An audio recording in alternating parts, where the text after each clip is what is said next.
Iran के IRGC के top commander Ismail कानी ने हमास और अल कस्साम ब्रिगेड को ओपन लेटर लिखा है। जी हां, खत ये भेजा गया है। ईरान के नेशनल चैनल ने इसको पब्लिश किया है, इरना ने। ये है वो पूरा फारसी में लेटर जो आपकी स्क्रीन पर है। बिना आपका समय गवाए सीधा सबूत आपके सामने। इसमें ईरान के इस्माइल कानी जो कि जनरल कमांडर हैं, उन्होंने कहा है कि गाज़ा जिस तरह से आज जेरूशलम के लिए, अल अक्सा के लिए, बैतुल मुक़द्दस के लिए लड़ रहा है और अपने साथ साथ अपने भाइयों की आप लोग कुर्बानी दे रहे हैं, ये ज़ाया नहीं जाएगी। हम हर तरह से आपके साथ हैं। जिस तरह से दुश्मन देश और उसके साथी, कमज़ोर साथी एक साथ खड़े हो गए हैं और आज जो आप कुर्बानी दे रहे हैं, इसको दुनिया देख रही है। दोस्तों, इस लेटर में बातें बहुत लिखी हैं। आइए इस लेटर की जो 4 लाइनें इजराइल तक को परेशान कर रही है वो मैं बताता हूं। इस लेटर में इस्माइल कानी ने साफ लिखा कि ईरान और हम, यानी हम पूरी तरह से आपके साथ हैं। ईरान से जो मदद हो सकती है इस ऐतिहासिक जंग में, ईरान आपकी हर तरह से हर मुद्दे पर मदद करेगा। मुझे पता है आपके दिमाग में दोस्तों सवाल क्या आ रहा होगा। सवाल ये होगा कि ईरान क्या कर रहा है, ईरान सड़क पे उतर क्यों नहीं रहा है, ईरान मैदान जंग में कूद क्यों नहीं रहा है। और अभी कल तो रज़ा भाई आपने बताया था कि ईरान के सुप्रीम लीडर ने इस्माइल हानिया से ही कह दिया है कि आप हम नाराज़ हैं, आप बिना हमको बताए ऐसे कैसे कूद गए, फिर हमारा नाम क्यों आया। तो दोस्तों, ये अंतर्राष्ट्रीय पॉलिटिक्स है।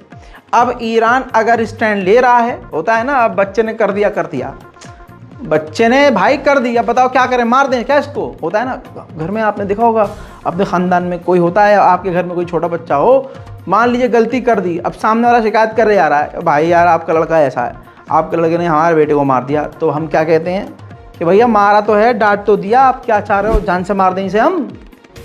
भाई डांट दिया हमने, समझा लिया, अब आप क्या चाह रहे हो, क्या करें हम, घर से तो निकाल नहीं देंगे, ये तो नहीं कह देंगे भाई ना हमारी औलाद ही नहीं है।